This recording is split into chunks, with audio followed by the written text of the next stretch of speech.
Today I got for you guys all of the Liberty Falls radios. And these are interesting because they're all from different people, which is strange. I don't think that's ever been a thing in radios before. Normally, like, a couple radios are at least the same person, but no, not this time around. Every single time it's a different person, which is interesting. And since you guys clicked on this video, I assume you guys like listening to the story through these radios. So if you guys missed it, I already uploaded Terminus's radios. It'll be linked on screen now. You guys can check it out after watching this one. But with that said, I would appreciate if you guys dropped a like, subscribe if you weren't, because this was a decent amount of work to collect and find. But with that said, I'll let you guys listen to these radios. This is Dr. Kyle Moline. I am a quantum mechanics specialist at Project Janus. Now, our attempt at gateway triangulation failed to close the dimensional breach. We never should have deployed the LTGs. That was a job for soldiers. Now the devices are scrap, and this town is screwed. I have no idea where Panos and Pelletier are. Nobody is on comms. I'm hiding out in Ali's comic shop. If I don't survive, let this be my testimony.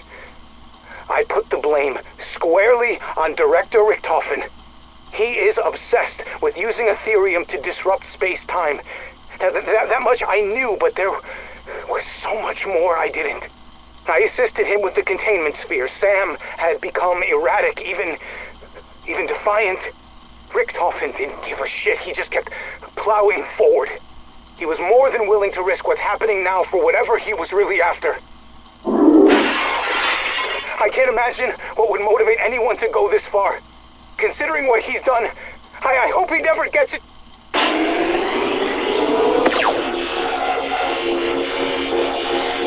Ali, careful where you point her! This is Dr. Annette Pelletier. We couldn't contain the breach, and the LTG's been blown to bits. The bank vault is gonna be the smartest place to wait this out. If I don't suffocate before I'm rescued. Moline and Panos' comms are dead. I'm betting they are too. I knew this day was coming. It was foolish to think we had more time. It started as whispers, these idiotic claims that Janus leadership was holding someone captive. But it didn't stop there. Other, more deranged gossip suggested the victim was being held in some sort of tank. I wrote it off. We were all overworked, and some people were starting to crack. Less than a week later, an anti-fraternization policy was enforced. We weren't allowed to interact with other departments.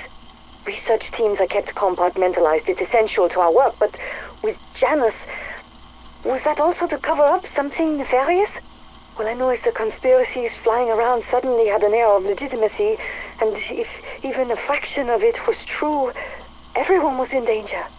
I warned my team about the rumors. Fingers crossed they're still alive. Security was a different story. They chose to ignore the bossy lady scientist. Whatever. I may be bossy, but those negligent a-holes have killed us all.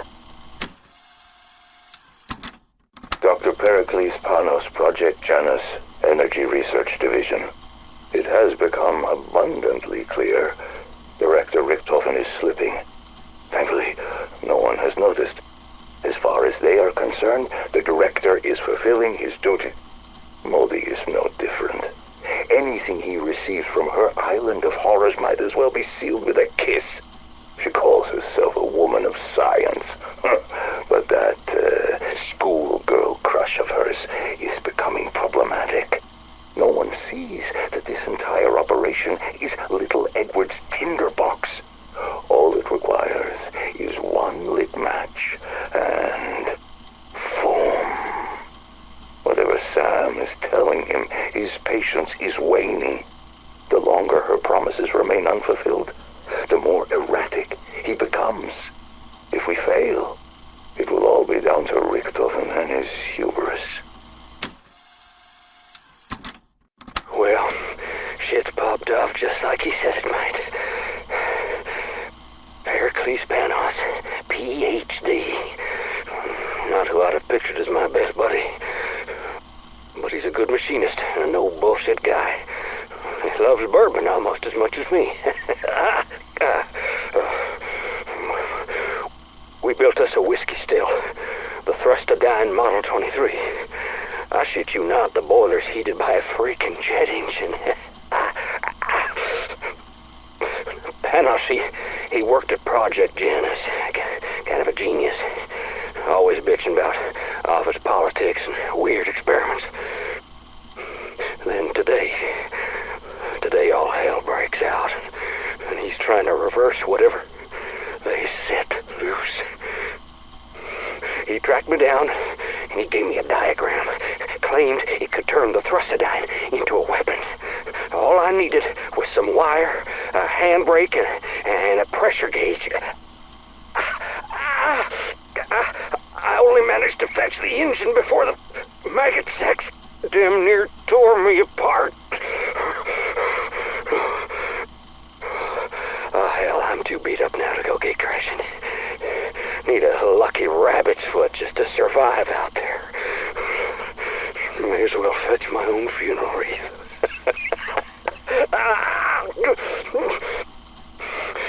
But if you find this tape and you ain't as chewed up as I am, well, maybe, just maybe, you'll stand a chance at putting together my buddy's jet gun. Well, good fucking luck with that.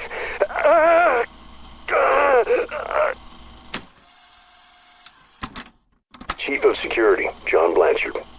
Inspected construction today. Project's really coming together, but I keep thinking about how my granddad wouldn't take me to Fort Washita when I was a kid. I wanted to do their bullshit ghost tour for Halloween.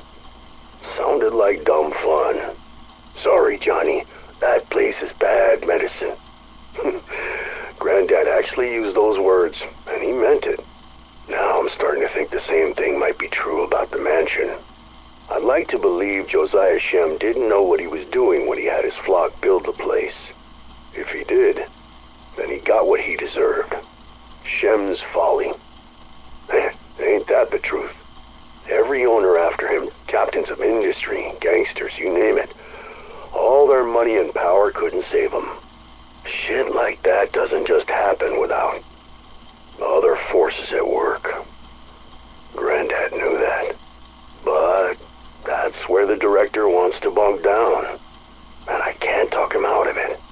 So my job's making sure he doesn't end up like everyone else who moved into the murder mansion. Lucky me. December 3rd, 1990. My name is Boone Benson, manager of Liberty Falls Savings and Loan Bank. In the event that something happens to me, I want the following to serve as legal testimony on my behalf. First and foremost, I always had the community's best interests at heart. When Project Janus chose this town, I saw an opportunity to change our lives for the better. Well, you know what they say about roads paved with good intentions. In the beginning, everything was above board, not a penny out of place. Project Janus has set up personal accounts for all their staff, relocating Liberty Falls, which felt like a preview of the good fortune to come.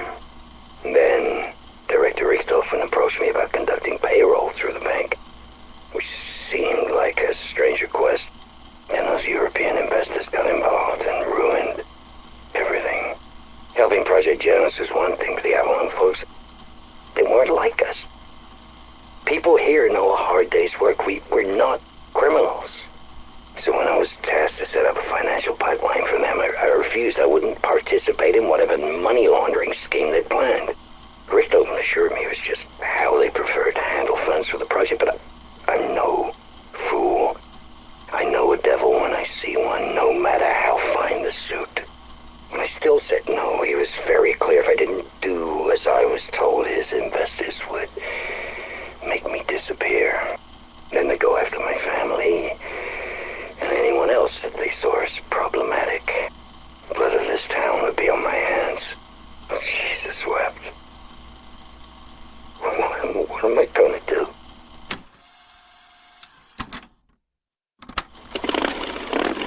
That's it, Carl. We ready to roll out. You go ahead. I'm doing one last sweep through town. See if there are any stragglers. What stragglers? It's been hours since we've seen signs of life. Ain't nothing left except those freaks and their glowing eyes. The devil's eyes got hellfire burning inside them. That's what Mama said. Carl, listen, I know you're a good man. You found the little girl at Freedom Fried Chicken, didn't you? Yeah, but she's all there was. Face it, Liberty Falls is dead and buried. No, it ain't. Not till I say it is. Nothing out there gives a flying fuck what you say. Watch it! Look, I'd get my tire iron and take 'em all on if I thought it'd make a difference. But brother, that ain't in the cards. You get on that bike, it's gonna be your last ride. Then I'll rally old Bloodburner till the tires are bald and we're riding on rims. Whoever's left, I'm getting them out. Even if I gotta crash the gates of hell to do it. Mama always said I'd go down in flames.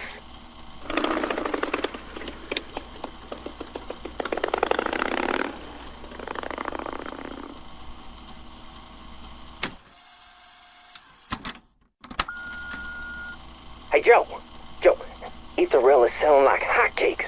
First run of 500's already gone. And folks are coming in just to get a picture with the statue. Now, don't worry, I won't turn it back on. Especially since I finally got the wall fixed up from the last time. Oh, hey, speaking of, Sheriff came over, barking about Janice suits getting all up in his shit, asking about that night. He wanted me to take it down, but I told him hell no. It's a tourist attraction. Oh, plus, we worked hard on it. Anywho, I'm gonna head out and print some more. Hey, your ass better be writing issue number 2. Whoever may find this, I want to let it be known that this community summoned this wrath upon itself. This church was a hollow vessel. Our prayers dwindle into a quiet whisper. Children running rampant with no humility or respect. Their satanic music playing incessantly. All of them sat in front of their television sets, worshiping that false prophet, blocking out the divine life. Those towers were built to test our faith, and we had none to hold back the evil within them. Janus people filled my church, drank my wine, asked for forgiveness. I was overjoyed. My pride blinded me from seeing their true design. Liberty Falls was chosen to be the genesis of the end. I gaze upon this rapture with calm and serenity as I await the warm embrace of paradise.